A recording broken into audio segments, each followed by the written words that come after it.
and it's been looking good since they did the new paint job on it as well.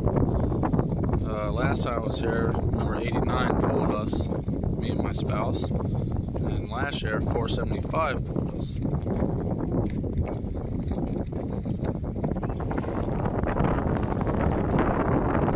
I do like going under steam railroads in the U.S., but haven't had time to do it lately like I used to.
Number 90, Excursion, runs today from 10 a.m. to 7 p.m.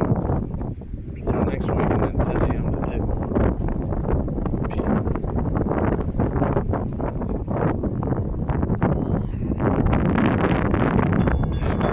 This wind's a mess.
There comes a movement here.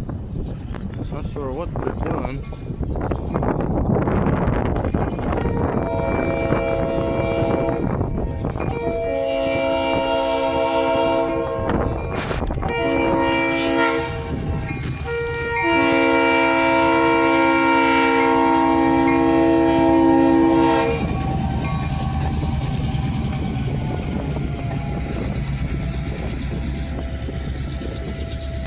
Employees for Strasburg Railroad on it riding. This is interesting.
And there's their water tower that they put in the steam engines.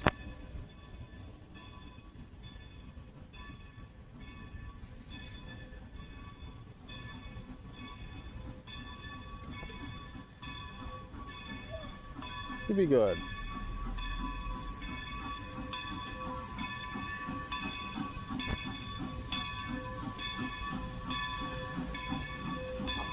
Ladies and gentlemen, boys and girls, your attention please. Train number 500, the Conestoga, is now arriving on track number 2. For your safety, please stand clear of the tracks on the bricks behind the yellow line and allow this train to safely proceed to the station. Train number 500, the Conestoga.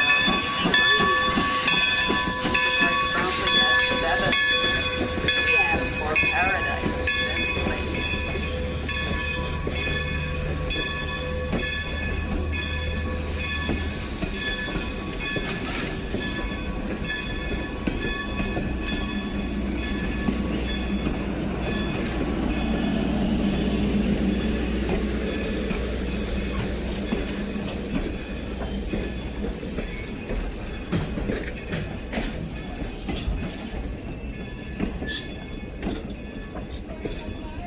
Yeah, it's on.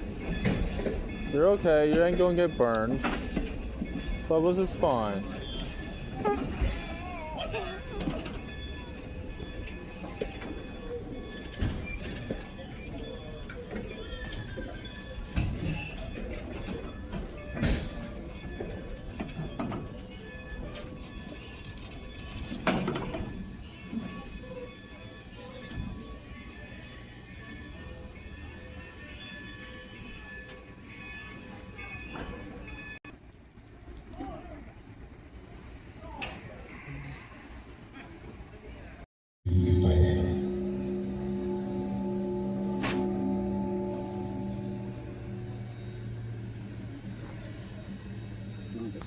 Mm-hmm.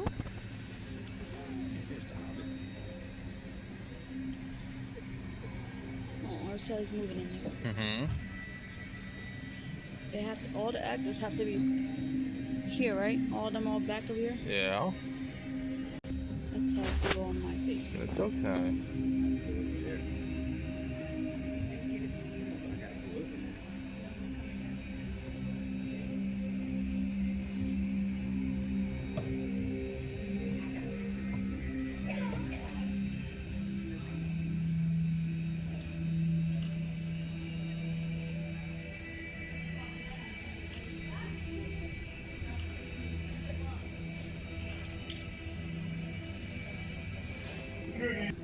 The haunted rails and tales, eerie local legends.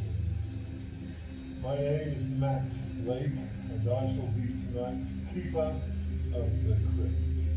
You should have been standing. What you're about to experience are several true ghost stories collected from across the great state of Pennsylvania.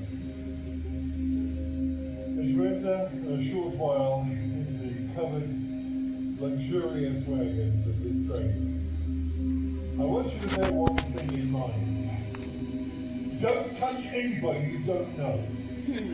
Yes, you.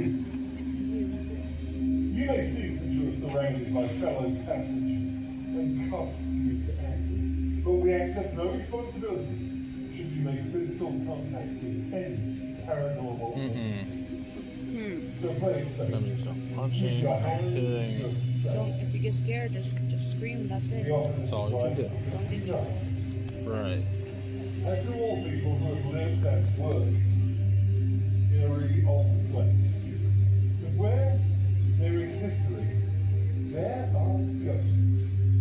And this is especially true at this time of year, as the old movie year comes to an end, and the nights grow longer, and the days retreat into the shadows, and the veil between the worlds grows thin.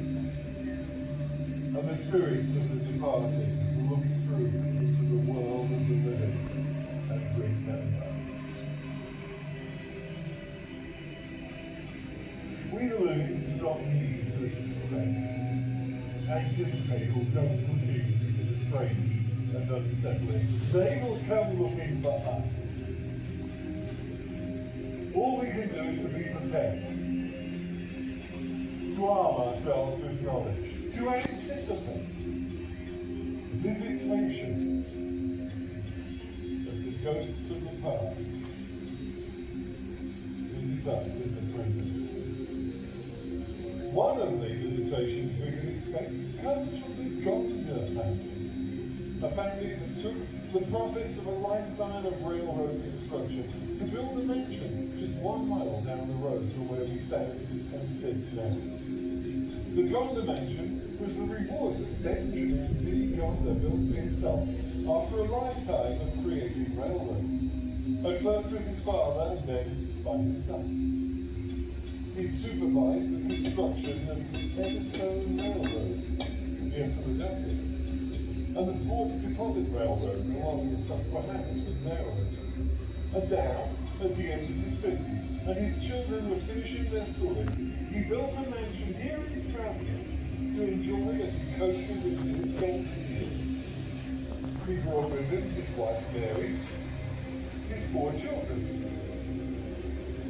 But his only sibling, Miss Anna, was not welcome. Some say it was Mary's fault, a clash of personalities between sisters-in-law.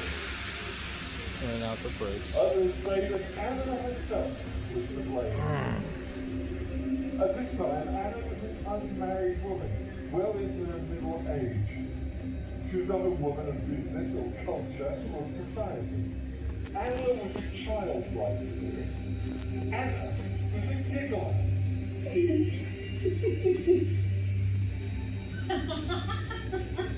She laughed too often, too loud, and too long, especially at young men that she found appealing. Anna, frankly, was a bit of an embarrassment. So when the family left this temporary housing they had occupied while the mansion was being moved, they left Anna behind. From the time that they moved into the mansion, Anna was left alone and lived alone until she died. She had no regular visitors and no company but the servants. And so she spent her days staring at the mansion where her closest kin in the world lived and had chosen to live without her. In this way, her innocent giggles and childlike happiness began to fade away.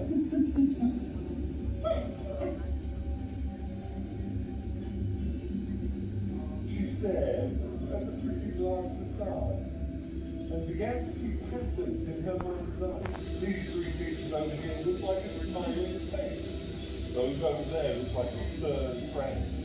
And over time, the happy faces became in her mind those of her family. And the sad face was hers. Even the building seemed to come mocked at as she was looking out of her window. A decade went by, and then things took an even sharper turn for the worse. On a Saturday afternoon in the spring of 1915, when her big brother Benjamin was having fun, working on a car at the mansion stable, and suddenly began to gasp. Struggling for breath. He excused himself, he walked back to the house and sat down to catch his breath. By the time his wife Mary came downstairs to see what was happening, he was already dead. From that time on, the day got worse and worse that night. Alienated and alone, and in her late 50s, she went into a sharp decline. And then she disappeared. They searched her house. They searched the mansion. They searched the town. It was only when they dragged the river that they found her lifeless body in the street. They ruled her death an accident and allowed her to be buried in the family plot. But that was not the last time anybody heard from her. Freed from the loneliness and rejection she felt on this earthly plane, she found her ability to laugh again. I'm trying to make sure my buttons weren't The messed up. ghostly giggling now echoes quietly in the town she lived in her whole life. You can sometimes hear it in the wind. But Anna doesn't laugh for just anyone. She remembers enough of her sad life to save her laughter for the people who deserve it. Who knows when her laugh may show up next? It could happen tonight. As we board the train in a moment to travel along the eerie tracks of the historic Strasburg Railroad and hear more tales of history, mystery, and haunting. But if you do hear her laugh, don't be afraid. It means she likes you. And it's a special kind of person. He just started looking at us. Now, to ensure that all the souls who board our train have safe passage along the eerie track of Strasburg, we urge you to keep your hands, arms, head, and legs inside the train at all times. To assist with this, we ask that you keep your windows closed. At no time should anyone travel between the train Yep, tracks. you can't touch it. If you need assistance, any assistance, please ask one of our uniformed strangers. Don't ask any of the ghosts. At this time, ask you to join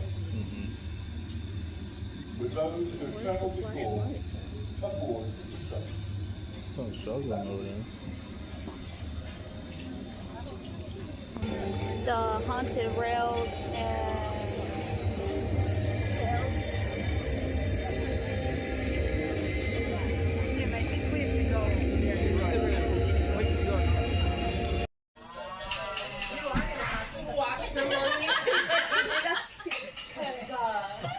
Uh-huh.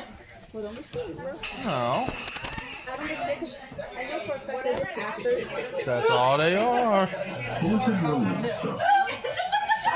They say that ghosts are drawn to energy. Without outside help, a ghost is a thin presence in the world of the living. It needs to remain unseen and unheard by the humans around it, unless it can draw some power from the outside world. That's why you can often tell there's a ghost around because of a cold spot. Not allowed to. The spirit sucks the very heat out of the air around it. If this is true, it's no surprise that ghosts are drawn to old-time railroads. Steam power takes a lot of energy. Chemical energy from coal or wood turns into heat. And that heat energy expands water into steam, which pushes heavy geared machinery into action. You understand? That's a huge transfer of energy. So much so you wouldn't even feel a cold spot silently heralding the appearance of a spectral presence. One of the most celebrated locomotives that has passed through the Strasburg Railroad over the years was a 1903 Camelback built by Baldwin Locomotive Works, which rode the rails under the name of Reading number 1187. After decades of service and shunting carriages around for the Philadelphia and Reading Railroad, this little engine that could worked in a stockyard, shunting heavy goods around its campus. With this change in job came the new operating number, 4, which is quite a come down from 1187. 20 years later, this little engine came to the Strasburg Railroad, where it put in a few years of service before going on display across the street in the Railroad Museum of Pennsylvania. It stayed there for decades as something of a crowd favorite. It's not a big engine, but it's the only one in its class that survived. Some of its siblings were destroyed during the Johnstown flood, pushed off the rails by a torrent of flood This water. window's cold. Others broke down and were sold for scrap. Wow, honey. Of the he's watching. 825 Camelback switcher locomotives in this class, only this one remains. Small wonder that people enjoyed visiting the engine in a museum setting. They were frequently delighted to see reenactors in period costume behind the boiler, busy doing the kind of things that stokers and engineers did back in the day. Visitors made a point of complimenting the museum staff at the great job their colleagues were doing, right down to the sooty makeup they wore on their faces, You're riding train at and the nighttime. great It's acting their first time. See, I tell you ones are gonna The be museum bad. had no, Yeah. they were ghosts. And we can only assume that when the engine was sold in 2020 to the Age of Steam Roundhouse in Sugar Creek, Ohio, the ghosts went with it.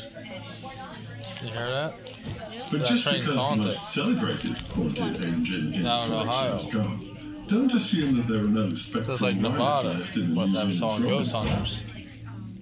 Yeah. An investigation in the 2010s by a ghost hunting crew that included author Ed Kellerman found that 2 of the passenger carriages have a quiet cohort of spirits settled down in their seats. The investigators didn't actually see the ghost riders, but they did hear them. Oh, look, the actor Sort of. said. Here's what happened. The team set up video recorders in passenger cars 1006 and 3556. They hung around for a while and then moved on to explore the museum. After their voices faded into the distance, All the the doors were tape shut. picked up nothing for minute after silent minute. Then came a single muffled voice, followed by another muffled voice.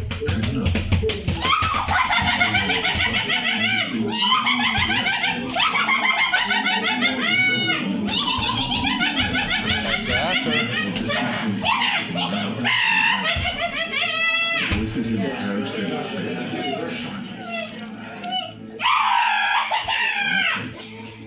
The door opened, and the ghost That's part of the acting. chatting away amongst themselves. At the time, they thought their investigation was a bust. It was only when they reviewed the tapes that the investigators realized that there were several ghosts inside the carriage, and they were all too shy to appear when there were humans about. Makes sense. Yeah, that makes sense. Mm-hmm.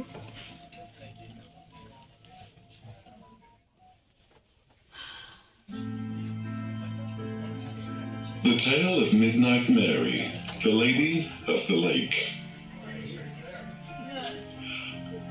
Back in the days before ride-share apps, people used to hitchhike to get home. Mm-hmm. And people were glad to offer hitchhikers a ride, unless, of course, they picked up a bright teenager in a pink dress on Bordentown Road near Tullytown Lake, just outside of New Hope and Bristol in Bucks County.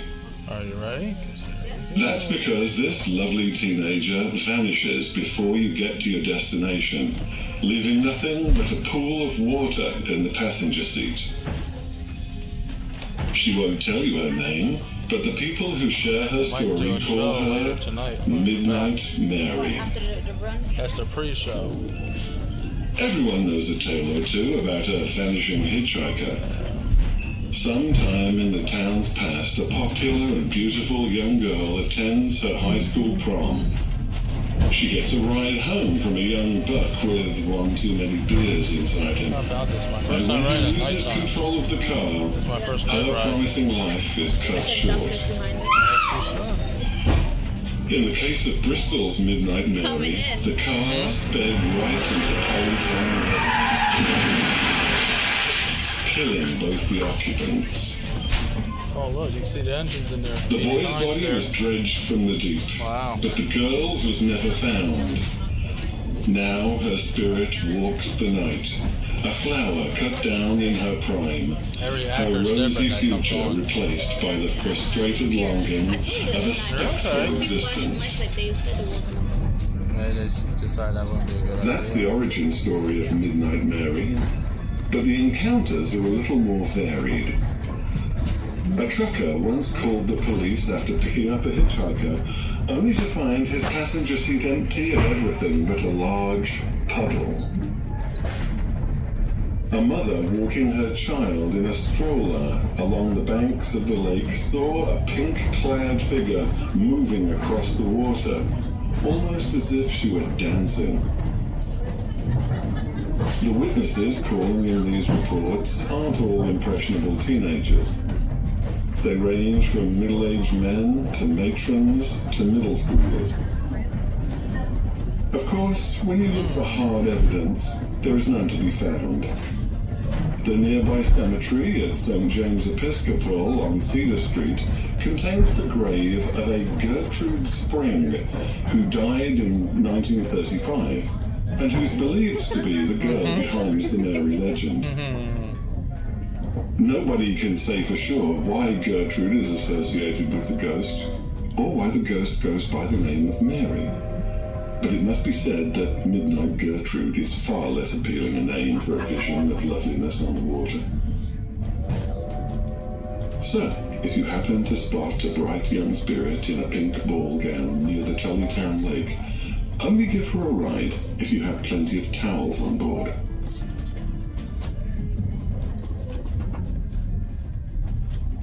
So different right at nighttime. It's not been the same as A daytime. woman of her word. We called her Lil Nanny, but really, she was our great-grandmother. She was 93 years old, and she was the sweetest little old lady. Tiny, really, with a thick Italian Christine's still accent. there. But she wasn't always sweet. If we got her mad, she'd shake her finger at us and threaten us in this old country way. It made you wonder if she knew how to give you the evil eye. Yeah. What was it she said all the time to you? Maria, I'm gonna come back after I'm dead to see you. I never realized how much she meant that until after she died. And that was back in 1972. It was a sad time. But it was a big Italian family. So we all got together for the funeral at my place on Fruitville Pike. It was a big gathering in a small place, so we bedded down in one room for the night. We all dropped off to sleep, and it got really quiet. Cousin Marion and all my other cousins were asleep, so I rolled over and decided to sleep myself. That's when I saw it. A tiny little black figure in the doorway. I was terrified. I closed my eyes, but then I opened them again. This time, she was leaning over Mary's two sisters. A little lady, dressed all in black, like a veil, completely covered. I knew it was little Nanny. I knew it because she was checking up on my cousins. Whenever anyone stayed overnight, Little Nanny would go over to you at night and say, Bella, Bella. That's beautiful baby in Italian. Then I heard the floorboards creaking, The whole way out.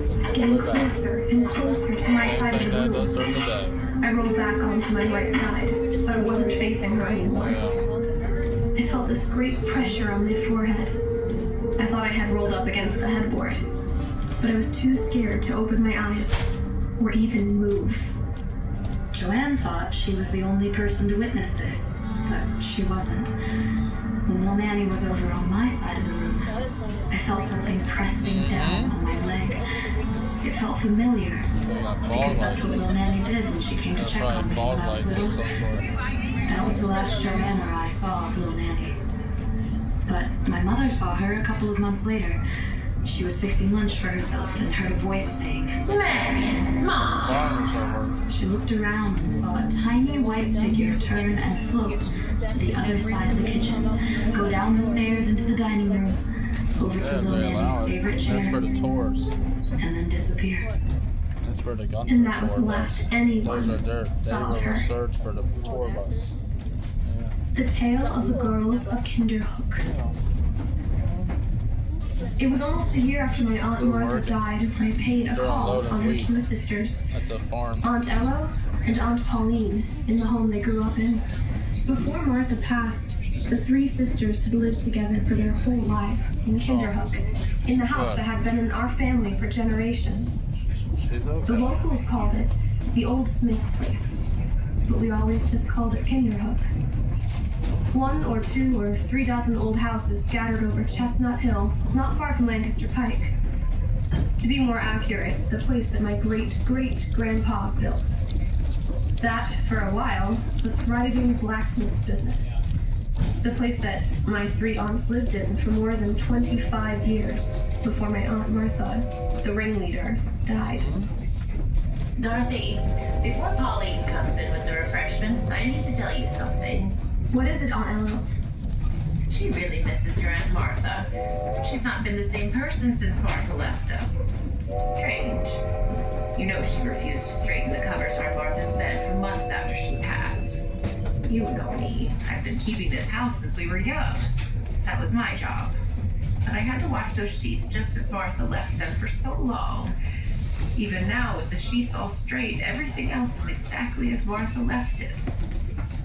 We all took it hard, but I guess Pauline felt especially close to her. They ran that shop together for all that time. Martha was always the human dynamo, the decision maker, the head of the household, really. Your grandmother Lenora had something to say about that. If anyone mourned too hard or too long, she'd set them straight. The living mustn't mourn the dead forever. When they do, the soul of the departed cannot find peace. Too high Torn of a between this resolution. world and the one that's to come. That's why I didn't. Here we are, Dorothy, dear. It's so nice of you to come and visit. We miss having company about the place. In fact, I was just telling Ello it's been so long since anyone...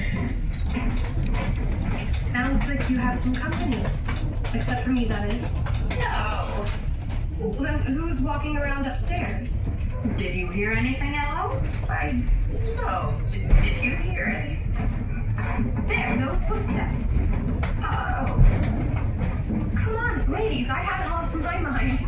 Those are footsteps. Oh, those noises. We hear that every now House and then. noises. We don't have any company. They were telling me the truth.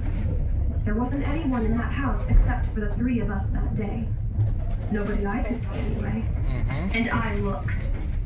Things weren't great there anymore, and they just got worse.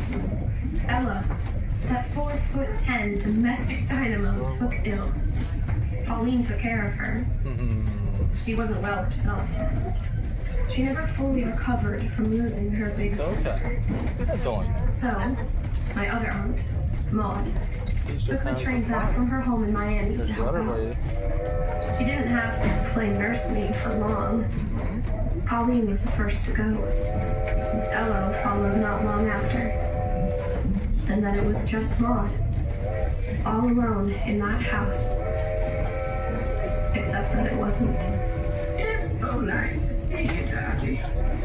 I haven't been sleeping that well here, and it's nice to see a fairly young face again.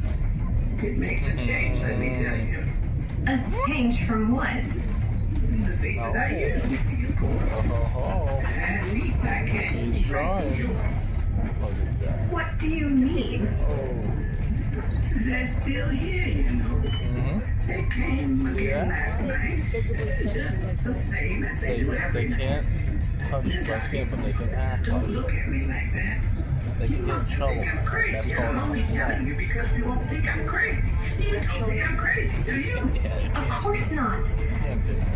But the strain of losing two sisters in 3 weeks and staying in the house here all by yourself. They do a good You job. do know they're dead, Actors are don't nice you? people. Of course, I know They're they're doing their dead, all job. of That's them. all. They still come every night at just about the time I start to Most people don't get mad.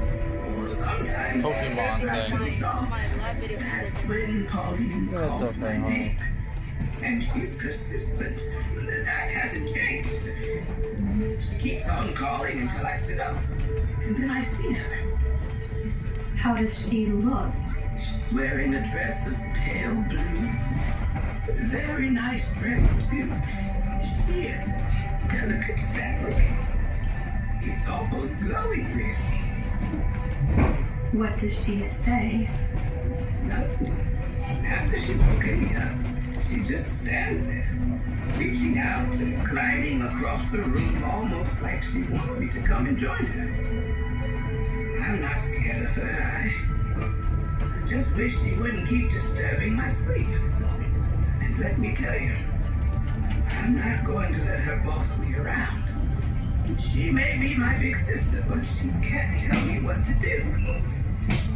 I know I'm old, Dottie, but it's not my time to go. Only God decides that. Not me, not the girls. There's a reason I'm the only one left. It's a terrible thing to be the only survivor. Very lonely. But I'm not going until I'm supposed to. There's a reason. I never did find out that reason.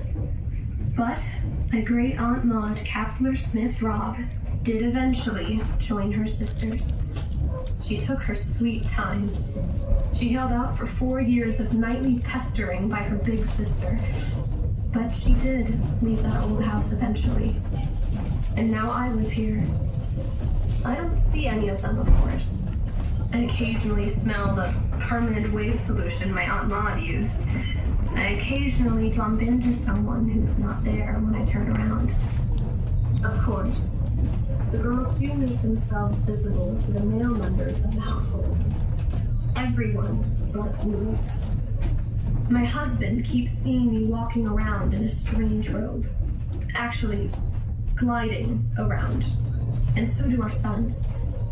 I often wonder who they are really seeing. I don't care, actually. If they see any of those smart, witty, hardworking women, those kind, sentimental women, those women who ran a successful business in a man's world for 38 years and who stick together even in death. If they see any of them and think that it's me, I'm flattered. And I wish I could see them. I miss them. Of course, not as much as one might think. You see, they still live here.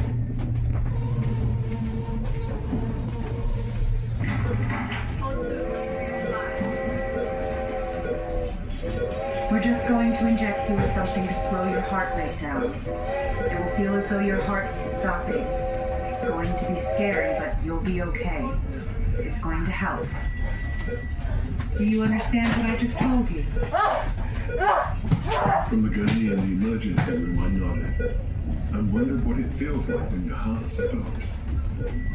The thought made my already fibrillating heartbeat faster. My heart was literally aching. I struggled to slow my breathing, but it remained shallow and effective. All the time I was thinking, this has nothing to do with the US hotel. It's just a coincidence. Without their standing, what's their costume? My friend Joel was doubled up with stabbing pains in his stomach. This was an odd coincidence. We were both going to Somebody was out there standing by the one purple light in their costume, swinging something with red eyes. I got it on my tail. Yeah, it was over there. But I didn't see it. We Yeah. got to enjoy a great deal. Oh my god, I'm looking red eyes. Red eyes. They were glowing. It's a restaurant. Hey, the perch. They have it all set out. And parted with a strong feeling that the upstairs rooms were very creepy. Askance 2 days later, we were both struck ill at exactly the same time. When I was released from the hospital, I went back to work on the article, The Haunting of the US Hotel. Going back, I was videotaped interview with the owner's granddaughter and came to a startling conclusion. Our sicknesses had everything with the US Hotel. Joel and I had taken the assignment because we're both skeptics who like ghost stories. I had a reputation as a ghost reporter. Nothing supernatural ever happened when I was at the paranormal hotspot. Our job was to show up at the hotel, photograph some rooms in the abandoned upper stories of the building, and then interview the owner's granddaughter, who was running the restaurant with grandfather. We had only one hint of what had happened to make the house haunted in the first place. Something about an axe-toting man murdering a woman. But we didn't want to hear too much before our visit. We wanted to experience the place without any prejudgment or expectation. We spent a couple of hours wandering around, taking video footage and photographs and soaking in the ambience. Even to a skeptic, the place felt creepy. In stark contrast to the cozy ambience in the restaurant downstairs, the upper floors were halfway through a remodeling project that had been going on for years. Drop cloths and building supplies lay everywhere.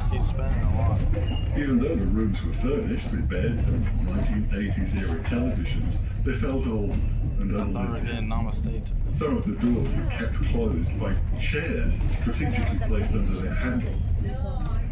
One door on the third floor seemed to be jammed. I thought it was the result of a worn frame or too many layers of paint.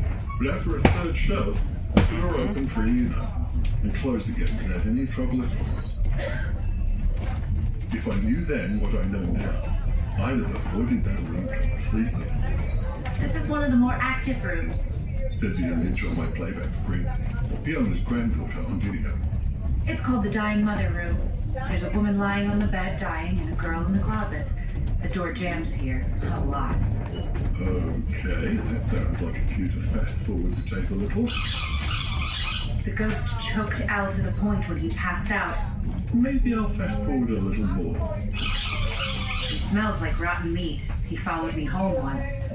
I paused the tape as my heart started racing again and rewound it another few minutes. The images skittered across the screen until I saw the owner's granddaughter once again, sitting on the bed in a familiar room, flashlight in hand. Alice is an older woman who's dying of some sort of stomach illness. A lot of times when people walk into the room, they will get sick. And there I hit the stop button. The two of us had entered the haunted room with a reputation for making people sick. Less than 48 hours later, we both fallen ill. Even to a skeptic, that was too much evidence, especially when you throw a near-death experience into the mix. I'm still highly skeptical, and I've become a lot more cautious about it. Paranormal investigators have begun to ask me out on ghost hunts again. It's awfully flattering. Buggy. But the truth is that whenever I think about reality, Look, the emergency it's the lights. and the injection I needed to slow my heart down, I'm just not that keen on joining the Miami ghost hunt anymore. The stairs are too high.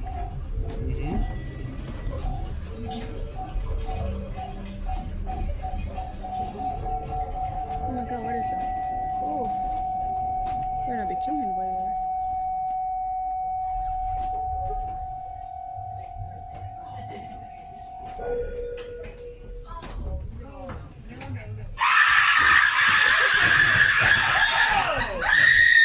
The tale of the Schubert farmhouse.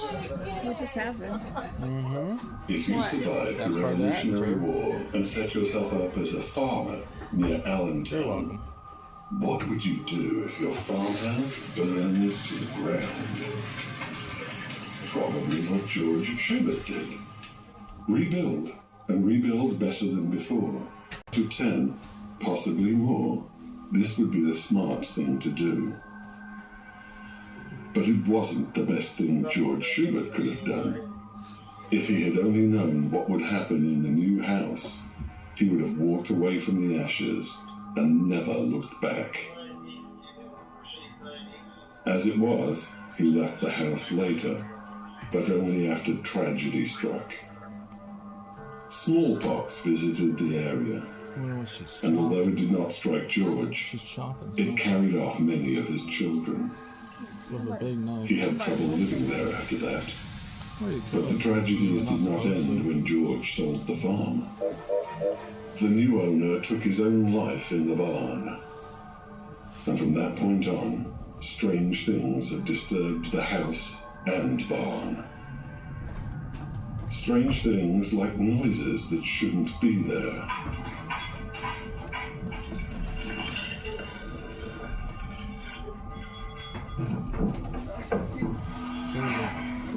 Strange things like hazy apparitions in the night.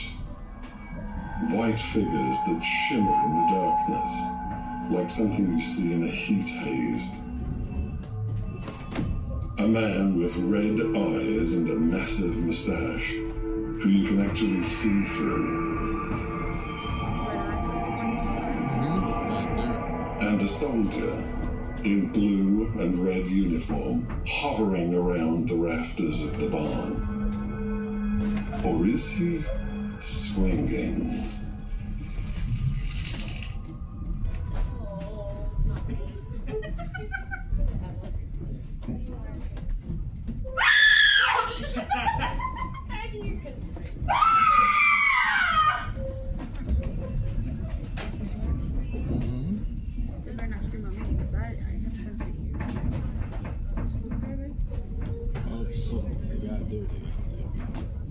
The tale of Mad Anthony's last burial. Not all ghosts haunt houses and graveyards. Some of them haunt roadways. And as far as we know, the record for the longest stretch of road haunted by a single spirit is held by Pennsylvania. The roadway cuts the entire state in half, diagonally, and stretches from the shores of Lake Erie in the northwest, clear down to Philadelphia. In fact, we're heading towards it right now. Why would a ghost want to haunt this huge stretch of road? Well, the story is long and involved, and a little cringeworthy, so hold tight and try not to get too freaked out. What is that? The ghost is the restless spirit of Mad Anthony Wayne, the great hero of the Revolutionary War, who served as commander of Washington's troops. He trained the troops at Van Forge. He stormed the British forces at the Battle of Stony Point. He told George Washington, "It's in order, sir, and I will storm town." After the war, he served his country in new and different ways, brokering treaties with the native tribes and settling skirmishes in French-occupied areas. And 20 years after the war, he took ill at Fort Presque Isle in Erie, Pennsylvania, and died. He was buried there quickly in a simple grave, as people were in those days. he would still be there, resting in peace. But his daughter had other ideas. 13 Sightings have come from right here. How many people have seen it? Not too many. Most don't come back. What?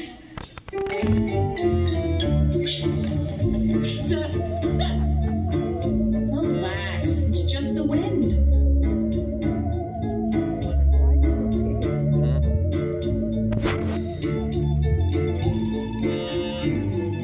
Wind doesn't set this guy off. It's here.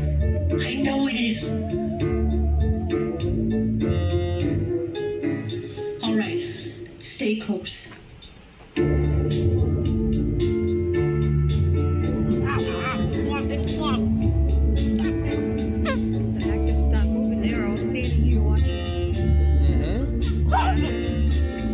They're all watching the show.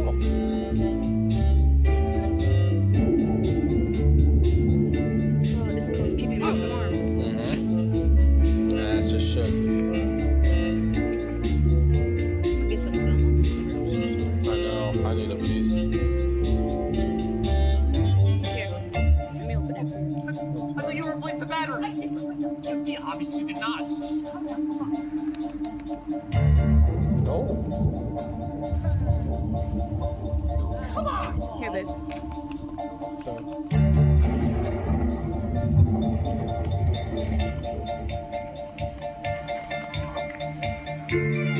You saw that, right? Hand me the radio.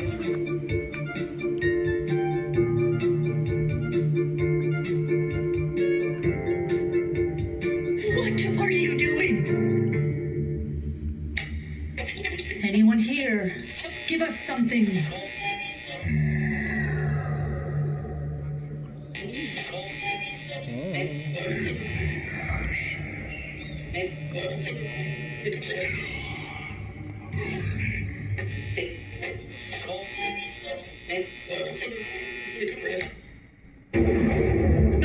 Nope, that's enough proof. We're leaving. Whoa. Fireball. Not that sweet. Uh-huh. Recording it, right? We've got company.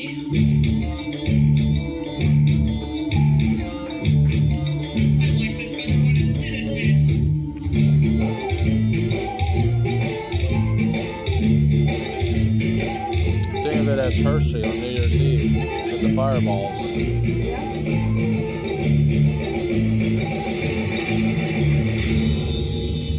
Terry, where'd you go?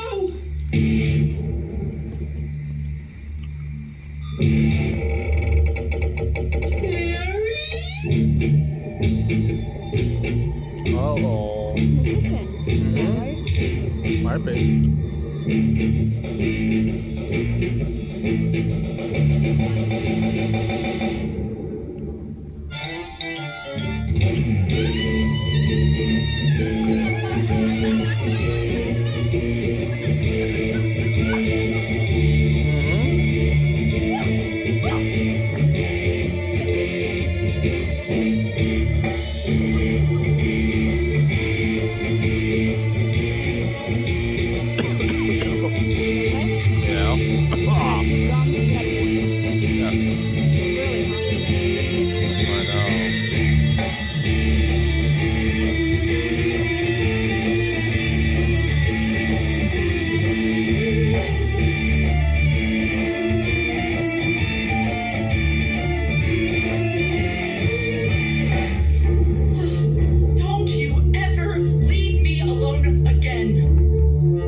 but we're not alone.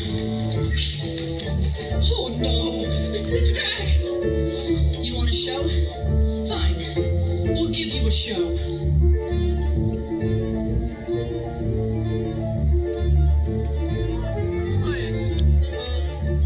Sherry, this was not in the training manual. We never had a training manual. Well, how do you explain this, then? That's a takeout menu. Oh, well, that's great, because I've been so tired eating. Fire in the hole. Look at that. Whoa, who's here now? One more month and I'm good.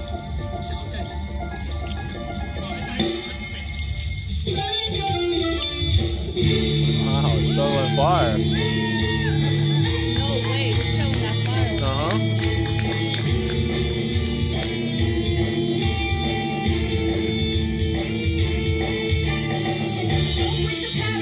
That doesn't burn them either.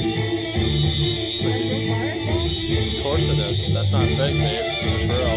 So it's not sparkling?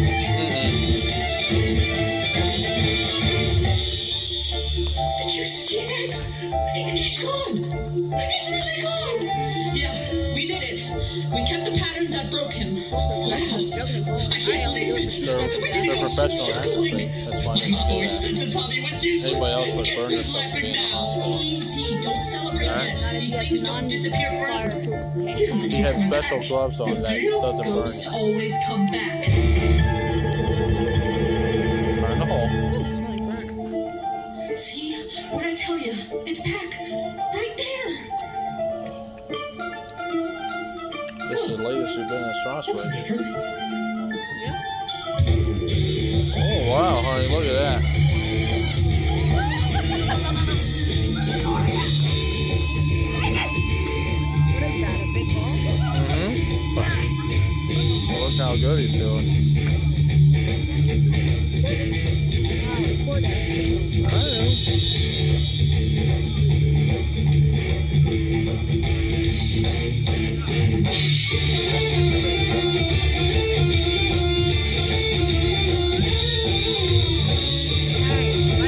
Doing good.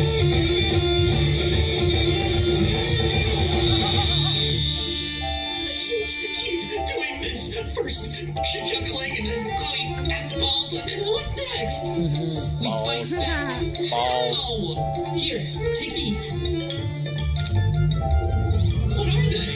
They're called paranormal oscillation interceptors. Watch this. POI for short. Pay attention. They trap the ghost in an electromagnetic field. We're gonna fight a ghost with poi? Exactly. We keep the pattern and take control this time. If we live through this, I'm never making fun of the circus again. Fire in the hole. Oh, look at this. Look at that. But he's trained. Okay? He won't. He knows. Ready? Wow. Wow, honey.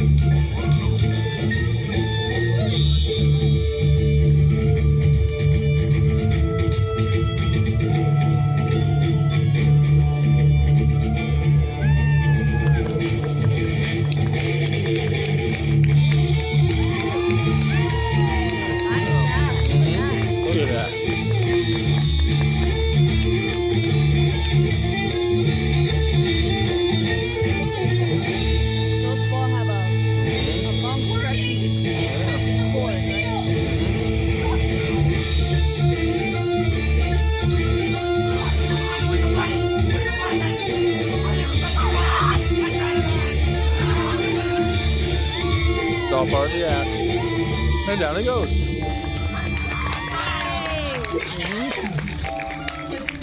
What is it? Only one way to find out.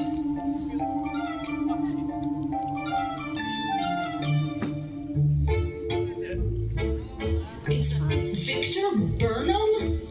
From Burnham's Big Top Circus? A little bit.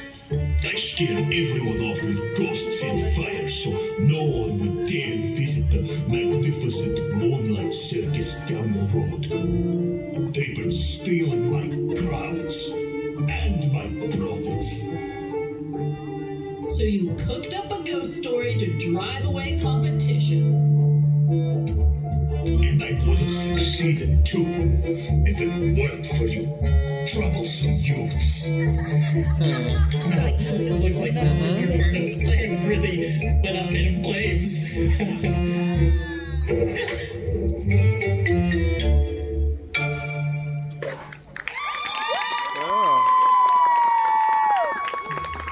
Yay! We hope you enjoyed SRC Entertainment. We thank you for joining us this evening. Okay. Happy Halloween. Yeah, I got it. Now, ladies and gentlemen, let's make some noise for the cast and crew of Haunted Rails and Tales.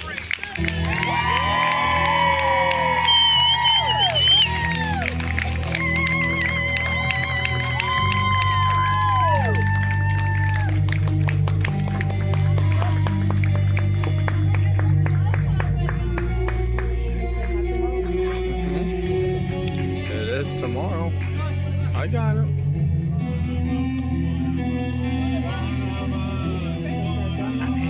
Yes, you are.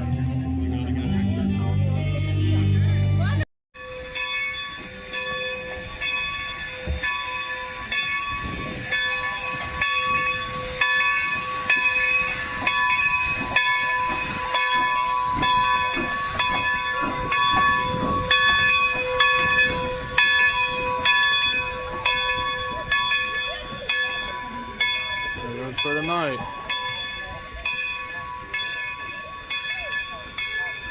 Bye-bye, number 9. Till tomorrow.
Mm-mm. No. So here? No? No. It's coming. No.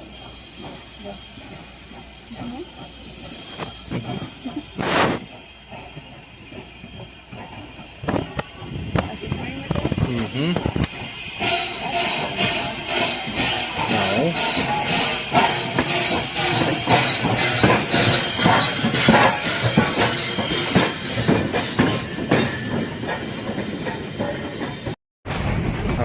The Strasburg Railroad Bullet Club of Dixon, Pennsylvania, is the oldest short line railroad continuing of operation on the entire continent of North America. The railroad was owned by the local stockholders back in 1958 when 24th dedicated railroad bus purchased the line to save it from bankruptcy and abandoning. This crew is organized in unusual corporate fashion of one president and 23 vice presidents. They donate their time, their money, and much hard work strictly to the labor of love for the fun of railroading. Now back to hell on the left-hand side. You'll see.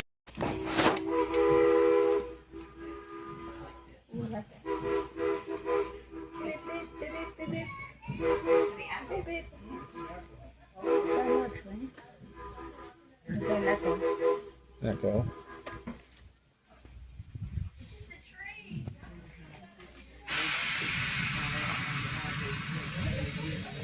Yeah, I like to know who said echo. No, folks, ain't no echo. We pay that ghost 20 cents a day just to do it for us. That makes it the highest paid employee on our railroad. Now, no one's ever seen that ghost, but someone does keep cashing those paychecks. Carpenters is next. Carpenters.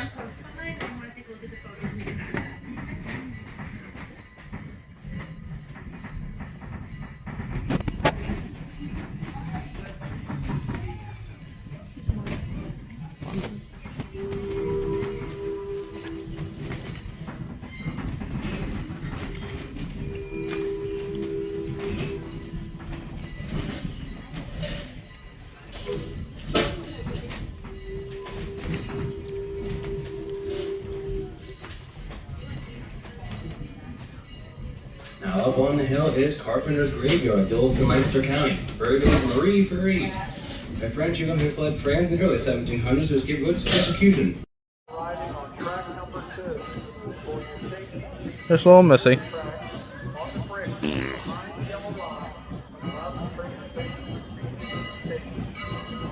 see if we see it.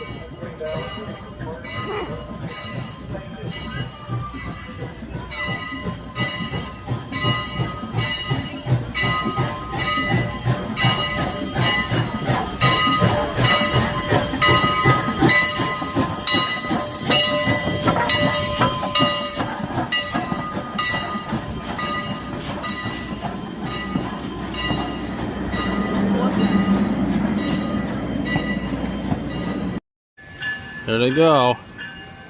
6:05.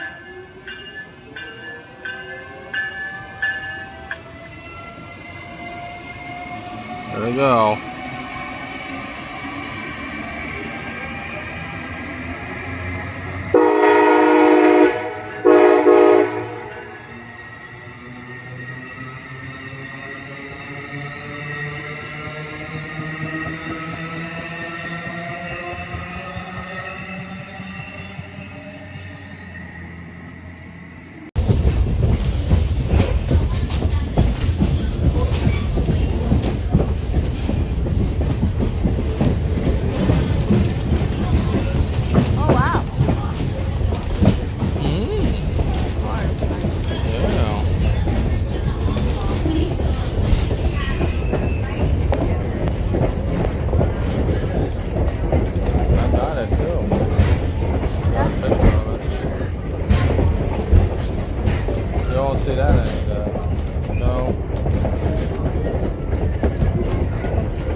Maybe.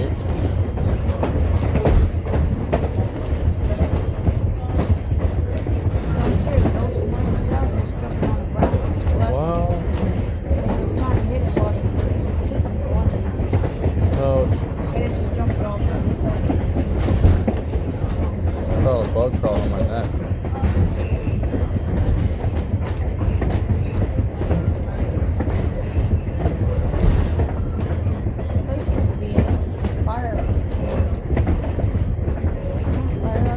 Yeah, they have another one on board right now.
That's 40 bucks.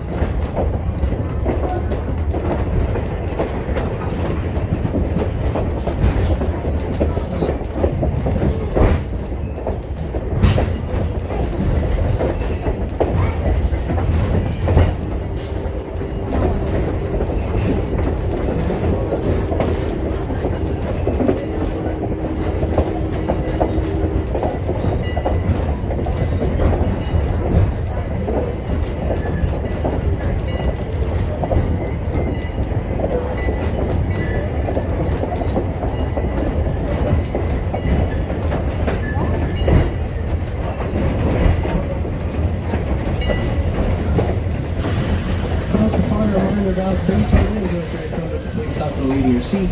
Watch your step and leave on the station side only. Those who pass around the parking lot side of the train do not attempt to cross the tracks when the road has passed. Do take the time to visit many trucks on the mall and have a safe journey home. Thank you for traveling the road to paradise. And remember, the next time you travel, take the train. A lot safer and a whole lot more fun. Each Strasburg station is next, all change.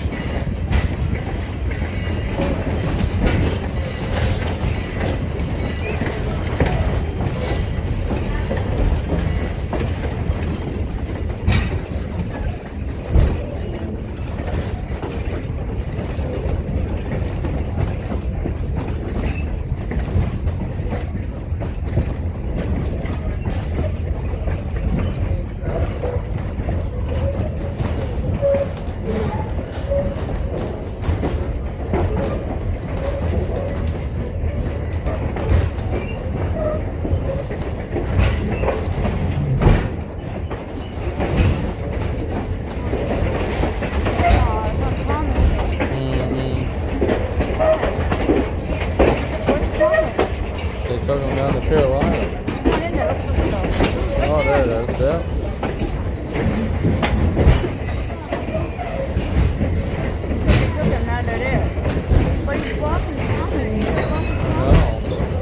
Oh. Yeah. Because he's parked in there. Oh, Missy. Oh my God. How about that calling us? Why's he calling us?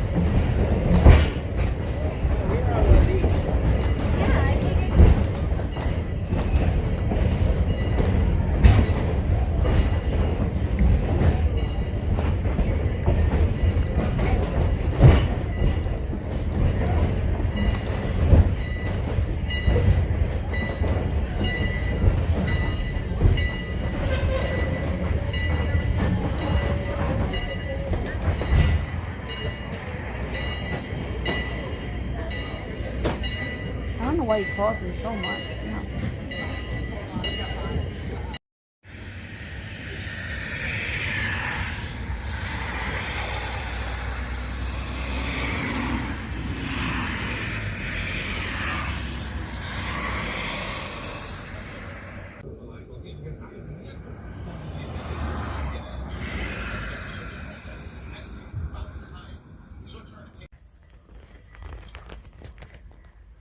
Here it comes.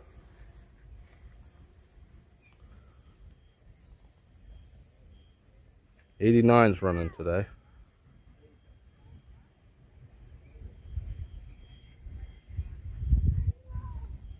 Look at all this steam that these steam engines burn in the firebox with a lot of coal.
They were getting a freight movement.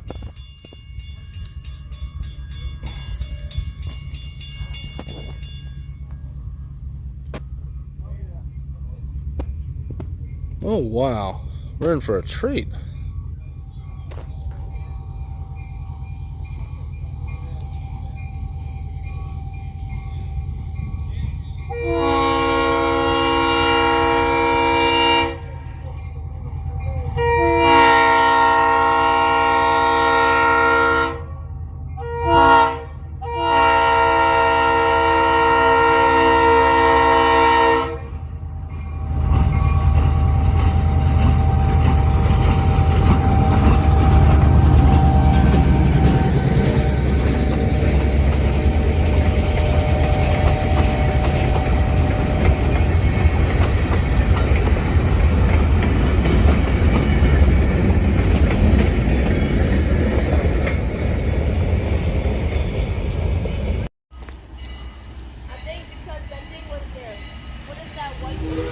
Sure.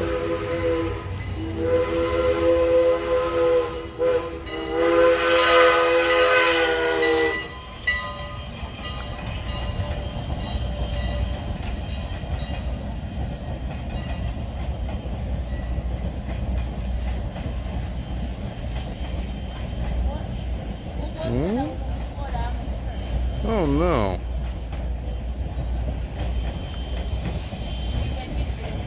Yeah. Here goes my lovey.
Thomas is in the shed.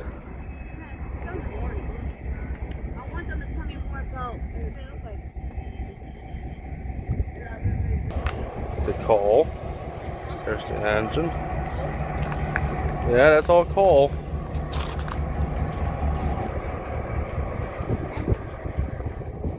More freight. They run this Oxford and Lancaster every so often. They're painting another engine here, Strasburg is. I'm not sure what they're gonna put on it. So here's this. There's 90. 90's there in the shed. Not fired up today. Just sitting there. Which is a shame. I really want to see it.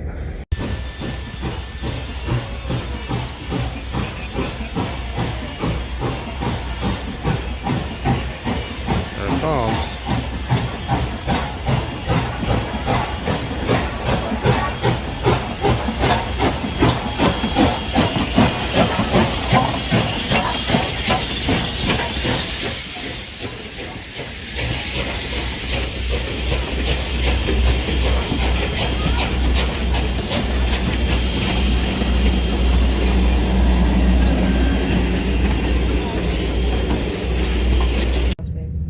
I had my friend set up before.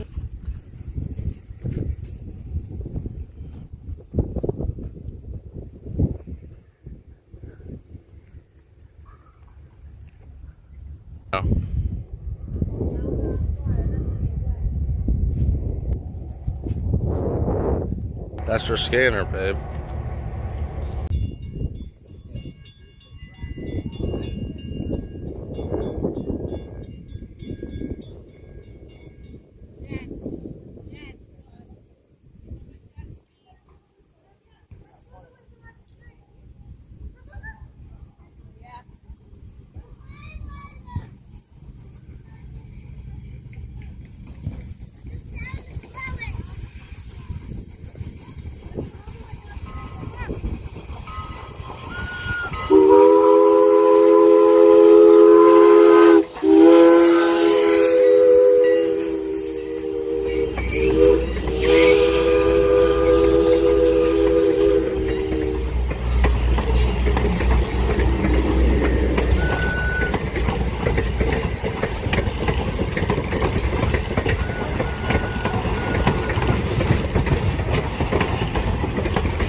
Oh, jeez.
Here it comes. Behave.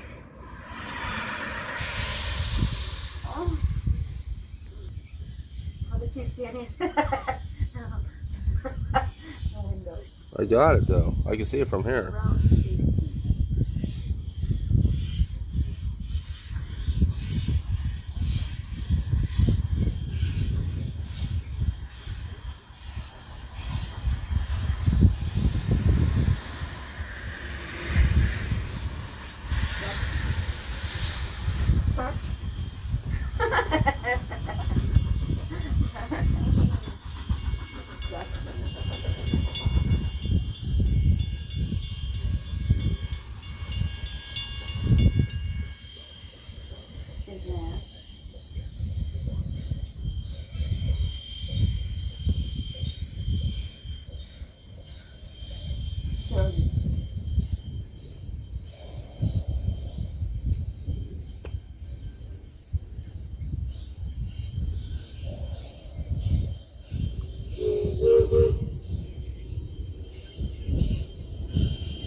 Here's the freight movement.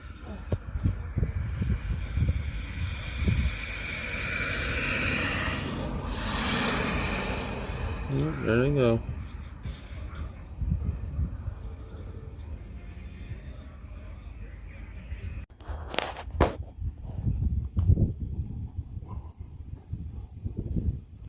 There we go. Day 2.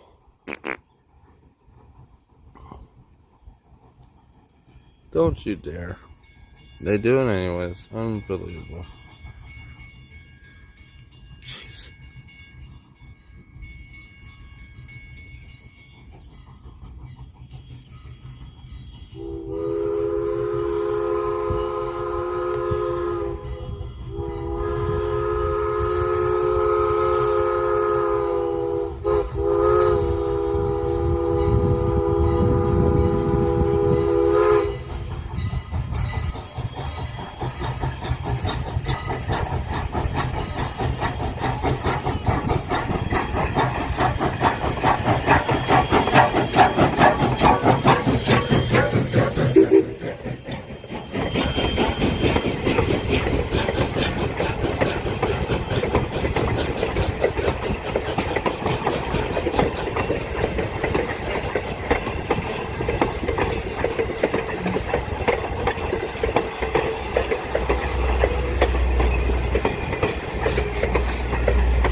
What are they so upset for?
Shame on them.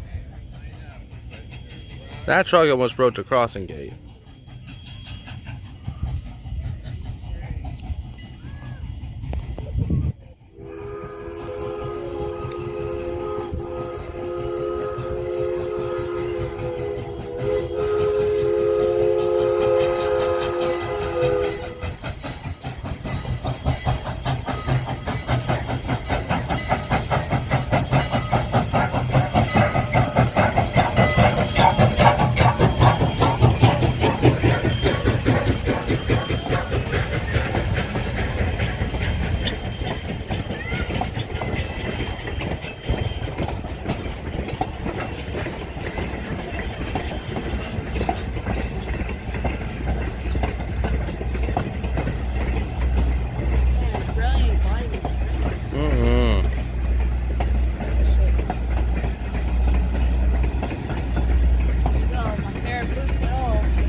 Steam coming out.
Yeah.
Look at that.